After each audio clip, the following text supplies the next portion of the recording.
In this series, I'm going to reproduce my minimalistic VS Code setup step by step. As you can see, most of the UI elements are hidden, because I prefer to use keyboard shortcuts for almost everything. And before we start, I will mention that at the time of the recording of this video, I use latest VS Code version, which is 1.96. Alright, so this is how VS Code looks like without applying any configurations.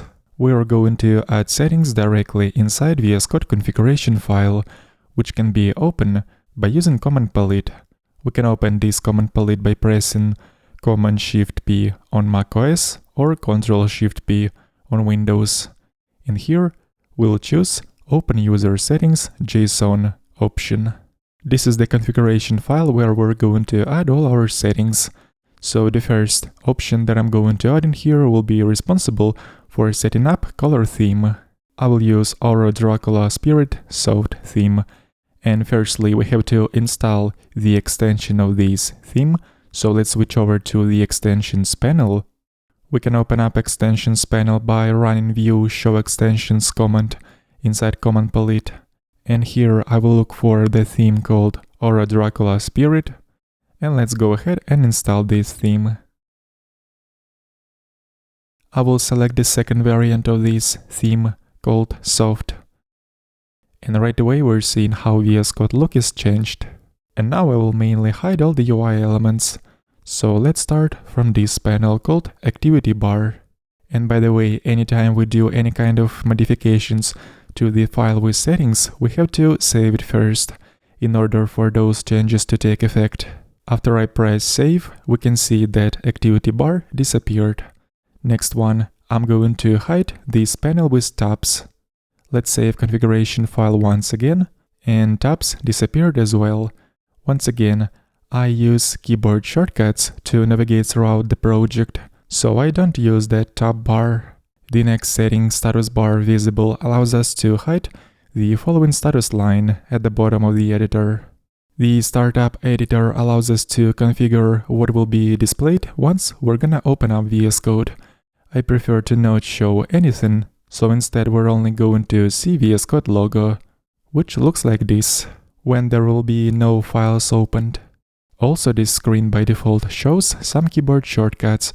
I prefer to hide those shortcuts, so I'm using tips.enabled option set to false. And after saving the changes, those shortcuts will disappear. There is also this minified view of the code. I prefer to hide it. So let's add the option minimap.enabled with the value of false. Sometimes at the top of the open file we might see some breadcrumbs. I don't use those, so let's hide it by setting up breadcrumbs.enabled option set to false as well. And eventually we end up with such view of VS Code, which is already pretty minimalistic. In the next lesson we'll continue configuring VS Code, and link to the source code with this configuration file will be in the video description. In this lesson let's focus on the sidebar, and the first thing that I will do is I will move this sidebar to the right side by using the following configuration option sidebar.location and set it to right. Then I also prefer to customize icons for folders and files.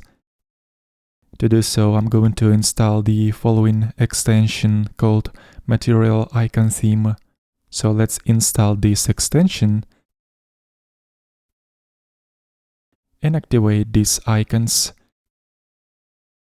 And right away we're seeing how all those icons in the sidebar are changed. Also, next to every folder we're seeing those arrows. I prefer to hide them, so I will use Hides Explorer Arrows configuration option set to true. And after saving the changes, those arrows will disappear. The next configuration option, Enable Sticky Scroll, allows us to disable the behavior. When we are scrolling in the sidebar, the folder names are fixed at the top. And I prefer those folder names to not be fixed during scrolling, so I am assigning value of false to this option. Also, when we are hovering File Explorer, we're noticing those indentation guides. There is a way to disable those guides by using the rendered indent guides option set to none.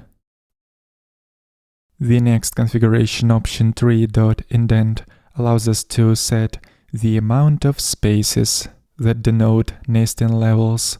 By default, 8 is used, but if you'd like to increase this indentation to make the nesting more obvious, you can increase this number. For example, let's use 16, and right away we're seeing how the nesting level was increased. Actually, I'm going to use default value 8.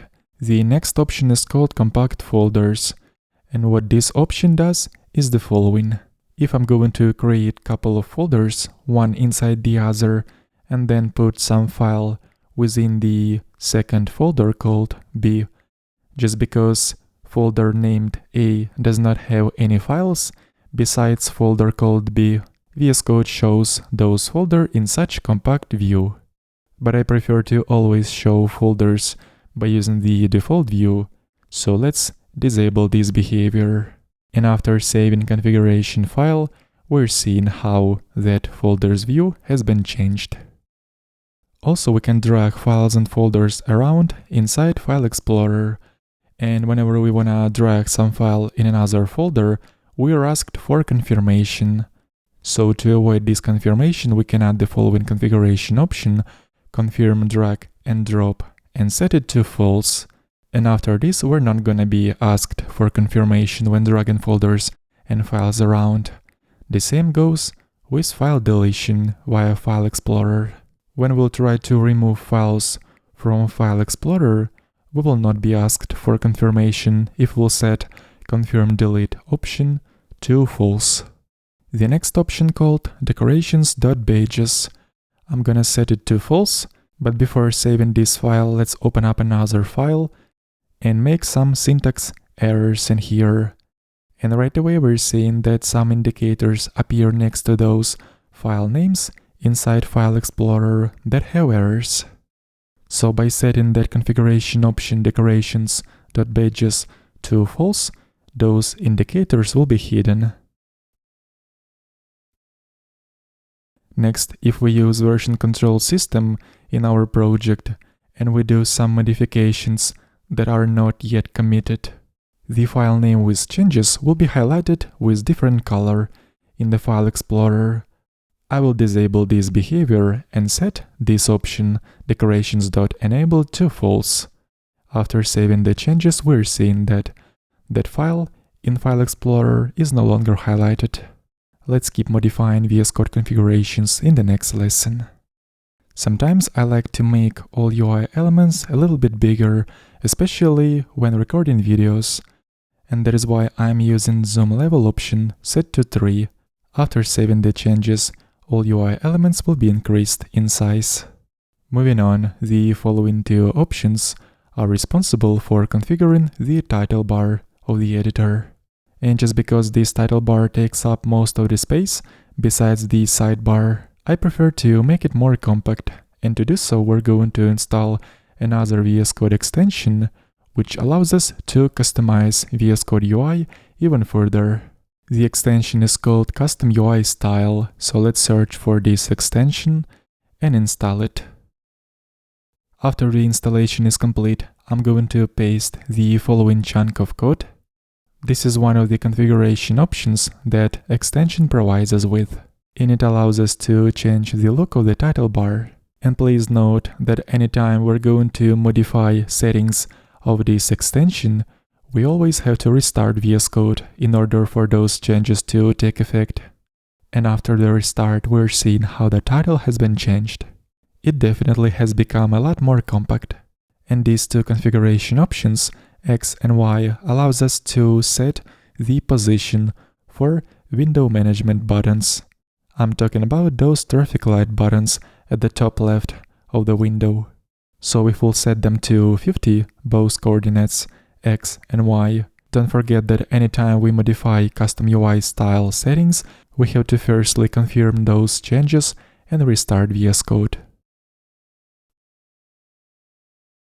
Actually, if those confirmations do not appear automatically, we can always open up Command Palette and run custom UI style reload command from here.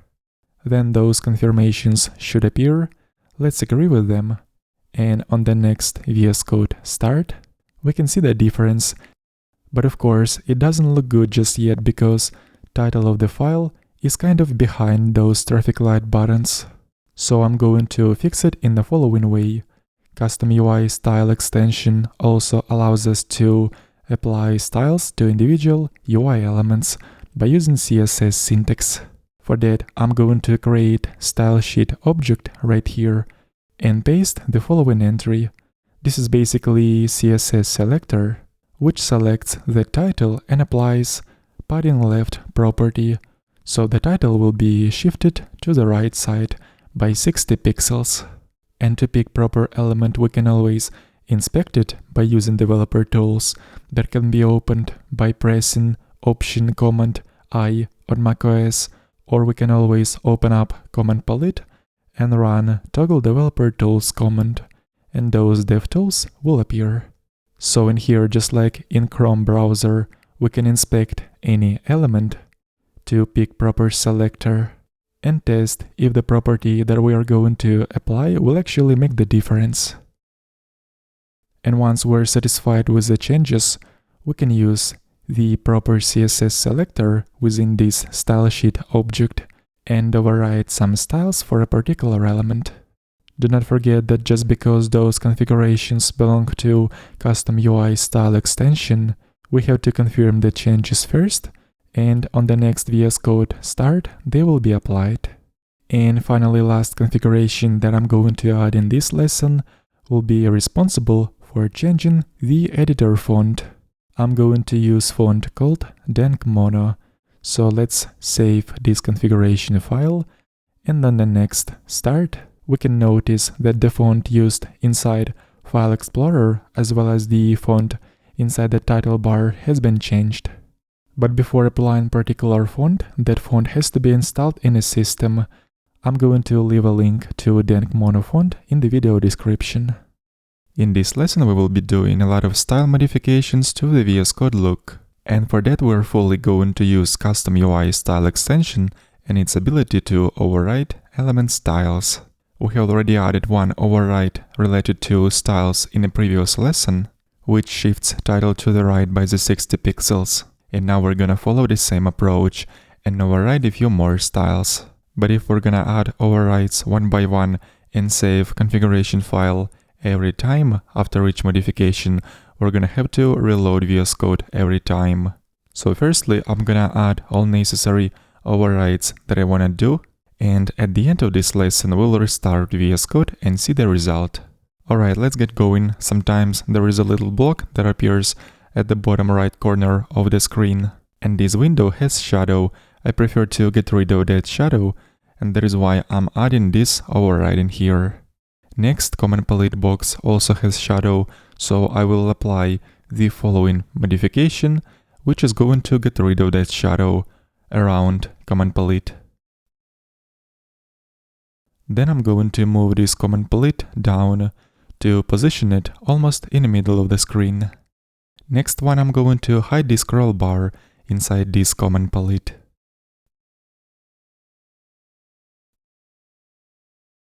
Then there is this empty space to the right of this input box. I'm going to remove this empty space by applying the next configuration. Also, I would like to remove the shadow around this search box. This one. So the next override will allow us to do so. And at the same time, I'm also going to round corners of this search box. The next modification is mainly relevant to VS Code New Vim extension. It just changes the background color of the title of the search that appears when we press /. But that search box is only going to be open when we use VS Code New Vim extension. Then to get rid of the border at the bottom of the title bar, I'm applying the next override. If we're gonna scroll inside the File Explorer, the title also contains slight shadow at the bottom, and by applying the next override, I am removing this shadow. I will apply the next override just to remove left padding of this title inside the sidebar. There is also slightly visible sidebar left border that I also prefer to hide. Let's do so by applying the next modification. And usually when we move our focus to the sidebar, sometimes there is an outline that appears around the sidebar, like in this case. So to remove this outline, I'm going to add another rule. Same goes with an outline of individual list items, because as you can see they also contain outline. By applying the next override, this outline will be removed. And when we're gonna scroll the open file, there will be a slight shadow at the bottom of the title bar. I will remove this shadow by applying the next override. At the top right of the interface you may notice this icon of the drop-down. I don't use that drop-down, so I'm going to remove this icon by applying the next override. The next override is going to center the text inside the title bar at the top. Moving on to the next override. If, for example, I'm going to make some errors inside the file, we're gonna notice that there will be an error counter inside the title. So by applying the next override, I'm going to remove right margin of this number. And that's about it as for all these overrides. So now to apply all those modifications at once, I'm going to restart VS Code. But before that, let's just agree with all the confirmations that appear, and on the next VS Code start, we will notice several changes. For example, the title bar inside the sidebar doesn't have left padding. There is also no left border on the sidebar anymore, and there are no shadows around such blocks as search or command palette. And we are also seeing that the title is now centered at the top. And that's about it for this lesson. Let's continue working on the customizations in the next one. By default, if we need to create multiple cursors, we firstly have to hold Option key and then click in those places where we want multiple cursors to appear. So I'm going to change this modifier key that we have to hold to create multiple cursors and make it Command on macOS or Control on Windows by using the following configuration. So now anytime when I need to create multiple cursor, I'm gonna have to press Command first and then click in all the places I'd like to create multiple cursors in. Also, I would like to disable cursor blinking effect by applying cursor blinking option set to solid. At the same time, let's also change the type of this caret. I'm going to use block. Additionally, I usually like to change the color of this caret, but not just the color. I'm going to apply gradient. So let's get back to this style sheet object and add the following override that is basically going to apply gradient to the caret. So now, just because we have changed custom UI style configuration, we have to reload custom UI styles first. Let's run the following command inside command palette custom UI style, reload, and then agree with all confirmations that appear. And on the next VS Code start, we can see that the gradient has been applied to our cursor. And also the text color under the caret doesn't look good. It is almost invisible, so I prefer to change the text under this caret by using the next setting. Within this block called Color Customizations, we can apply some additional color overrides. One of those will be the color of the text under the caret. I'm basically going to make the text under the caret black. And after saving the changes, indeed, we can see that the text under the caret has become black. And that's about it for this short lesson. It was mostly focused on modifications of the cursor. Now we're gonna mainly focus on typography styles.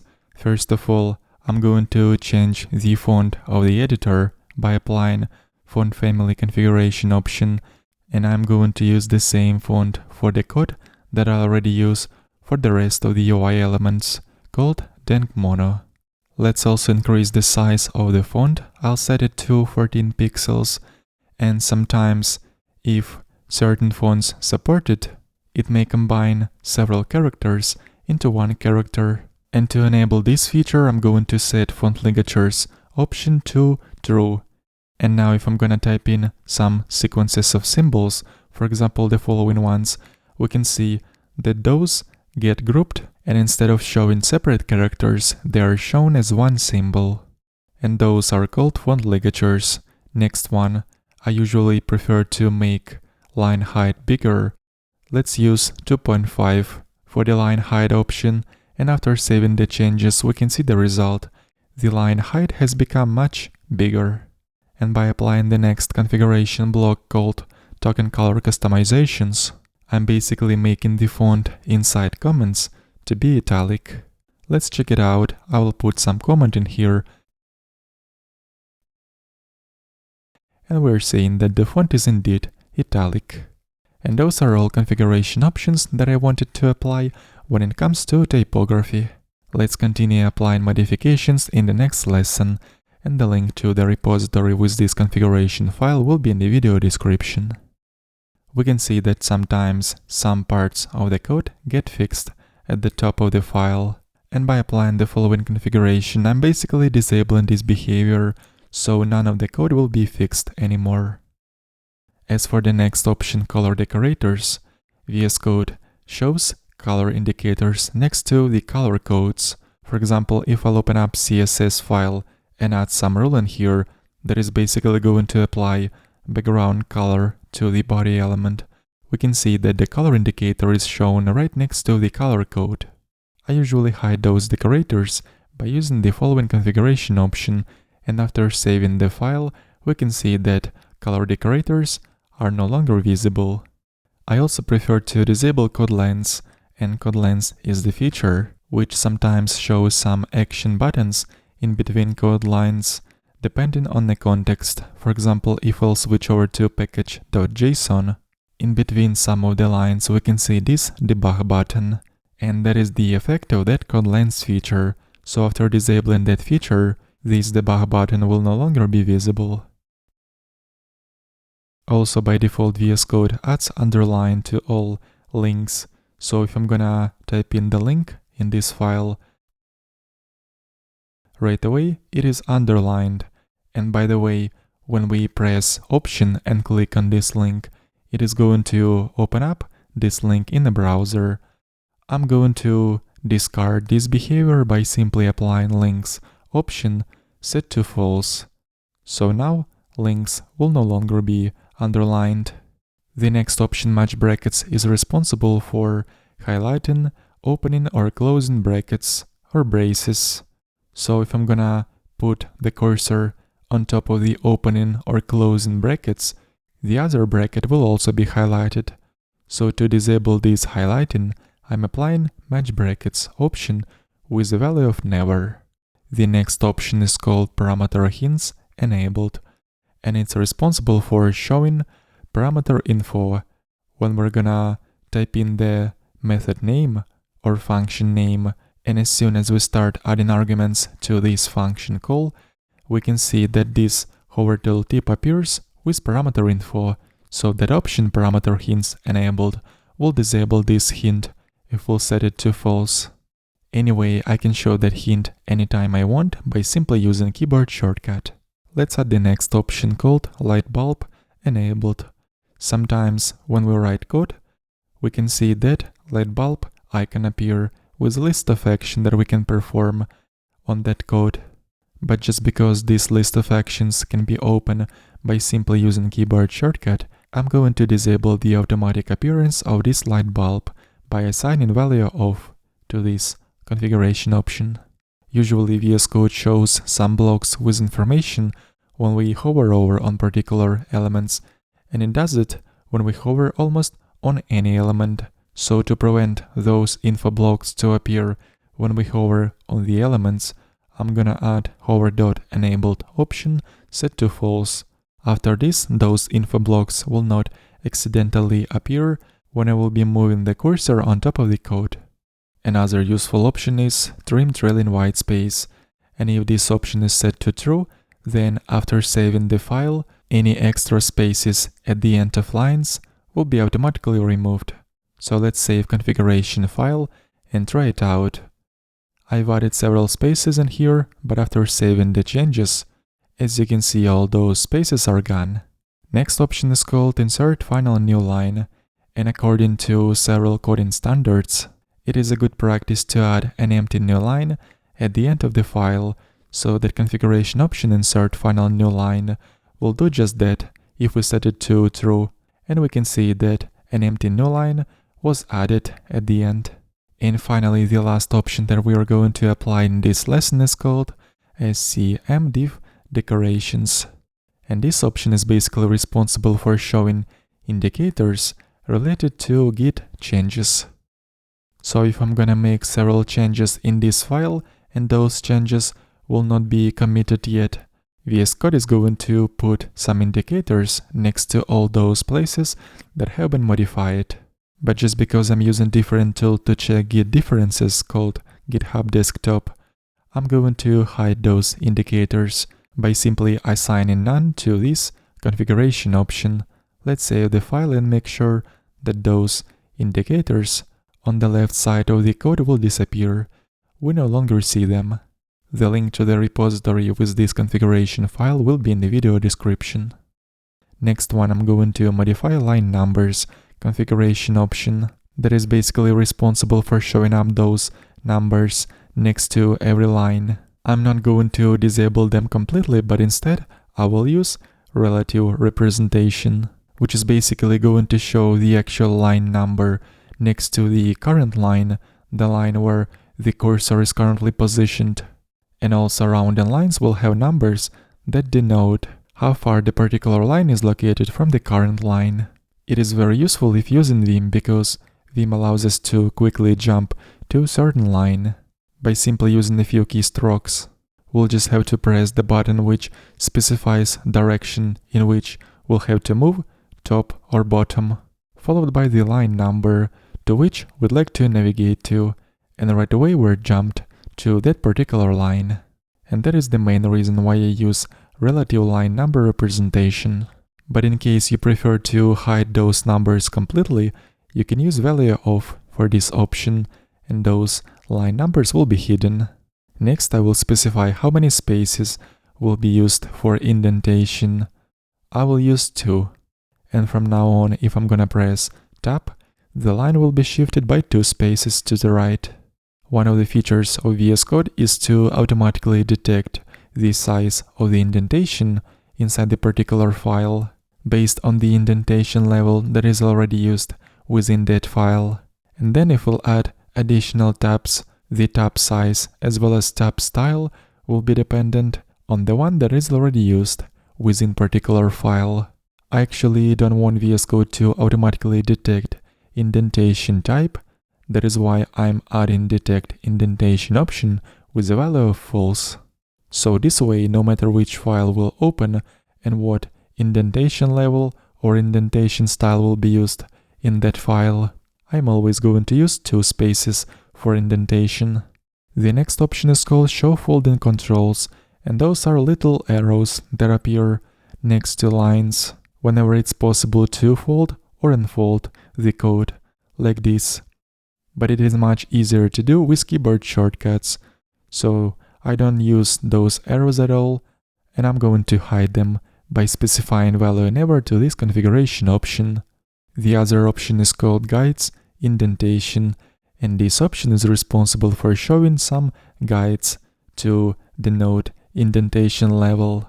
And those are these vertical lines. I'm going to hide those lines by using this configuration option, and after saving the file, all those vertical guides will disappear. Same goes with special characters that indicate white spaces. For example, if I'm going to select some part of code, sometimes spaces characters will be denoted with a dot in the middle. But due to the theme that I currently use, those special characters are almost invisible, but still I'm going to hide them by using value none for this option. The next option, render line highlight, is basically going to disable the highlighting of the current line, the one where cursor is currently positioned. And after saving the changes, the current line will no longer be highlighted. Another option, occurrences highlight, is responsible for highlighting similar words. So for example, if I'm gonna put my cursor on top of the word date in here, all other similar words will also be highlighted. I prefer to disable this behavior, so I'm going to use value of for this option. After saving the changes, if we'll try again and put the cursor on the date word, all other date words will no longer be highlighted. And the next option is called selection highlight, that is similar to the previous option, with the difference that here, to highlight similar parts of code, we firstly have to select some part. So if I'm basically going to highlight word date, all other such words will also be highlighted. And this works with not only words, pretty much with all similar chunks of code that we have highlighted. And sure enough, after saving the changes, if we'll select this word once again, all other words will not be highlighted. The link to the repository with this configuration file will be in the video description. Let's also apply a few configurations related to scrollbars. In fact, let's just hide them. Let's add the following settings to do so. The scrollbar horizontal and scrollbar vertical. Both will be hidden. There is also slightly visible vertical border at the place where vertical scrollbar was before. Let's hide it as well by using overview ruler border setting. Set it to false. Also, there is a little thin line at the very right side of the editor, and that one is always following our current cursor position in the file. I'm not going to keep that one, so by applying hide cursor in overview ruler setting, we can hide it as well. And by the way, in that same area where vertical scrollbar was before, we sometimes will get some indicators that actually show us where warnings or errors are in the file. But we can always easily check whether there are some errors or warnings in the particular file by using keyboard shortcut. I'm using shortcuts to go to the next error or warning and to go to the previous one. So there is one more quick way to navigate between errors and warnings in the file. And I usually tend to keep the interface clear, so visual indication is not that important for me in this case. Let me hide those indicators. And the way we can hide all those visual indicators at the very right side of the editor will be to just override their colors and basically make all of them transparent. So I'm going to go back to this color customization object with color overrides and paste the following chunk of code, which is going to make all those indicators invisible. As always, the link to the repository with this configuration file will be in the video description. So now all those indicators are hidden, but I can still use keyboard shortcuts to navigate between errors, if any. And plus we have an additional indicator next to the file title, which shows how many errors the current file has. Alright, that's about it for this lesson. Let's keep going with customization in the next one. Now we're going to configure how suggestions will appear, because by default they appear all the time automatically as you type. But if you're like me, you might not need them all the time. So I prefer to only show the dialog with suggestions whenever I need to by using keyboard shortcut. Alright, and to disable this behavior to prevent those suggestions to appear automatically, I'm going to paste the following code in here, which is going to disable automatic appearance of suggestions. So now whenever I need to open up the list of suggestions, I will do it, but it will not be shown automatically. But that's not all, because the following option is going to disable automatic appearance of suggestions when we type special characters such as dot. And by setting that configuration option suggest on trigger characters to false, it will no longer show suggestion box automatically when we'll type special characters. And by the way, if you want to autocomplete something without opening up suggestion box, by default when pressing tab, the words will not be autocompleted, but after adding tab completion configuration option and set it to on, this behavior will be enabled, which allows us to autocomplete words when pressing tab without having to even open up suggestion list. In fact, there are several types of suggestions. Some might be just method names, functions, constant names, and so on. And another type of suggestions are snippets, whether your own custom snippets or snippets provided by extensions. And there is a way to group those snippets at the very beginning of suggestion list. So I'm going to use snippet suggestions option and set it to top. And from now on, the suggestions box will always contain snippet suggestions at the top, followed by the rest of suggestions. Another kind of auto-completions are emmet completions. Those come in handy when we work with HTML code. So to be able to trigger those emmet expansions by pressing tab, I'm going to add the following setting: trigger expansion on tab. Then I'm also going to override the color of the selected list item inside suggestions widget by simply adding another entry within this color customizations object with the key editor suggest widget.selected background. And before saving the changes, let's check what color the currently selected list item has inside that suggestion widget. It has gray background. So after saving the changes, that color will be changed on purple. Let's check it out. And indeed, the color was updated. Also, this color customizations object allows us to override colors for the particular theme, because currently all these overrides that we have put in here will be active no matter which color theme we use. So we can scope some of these overrides to a particular theme, and all we have to do is just copy the current theme name and create another key with this theme name within color customizations object wrapped within square brackets, and put another object under this key with only those overrides that have to be applied when this particular theme is active. So let's make sure that our background color of the selected list item inside suggestion widget is still purple. So it works. In the next lesson we will continue. In this final lesson we're going to add some additional configurations. I prefer sidebar to have the same color as editor color. So let's get back to that color customizations object where we define overrides for colors. And in here I'm gonna add another entry with a name sidebar background and assign particular color for the sidebar. And after saving the changes, the sidebar color will be the same as the rest of the interface. And please note that I have added this entry into the nested object that is assigned to the key that corresponds current theme name. And that means that this sidebar color will only be active when the theme with name Aura Dracula Spirit will be active. Alright, let's continue with the remaining settings. The next one is responsible for auto-saving files. I will use after delay value, which will make files to be auto-saved after short delay. The next setting allows us to specify update strategy.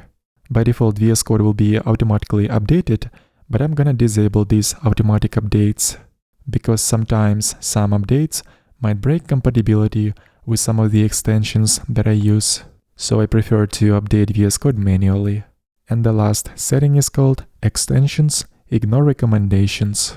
At the bottom right corner of VS Code, some pop-ups appear with extension recommendations.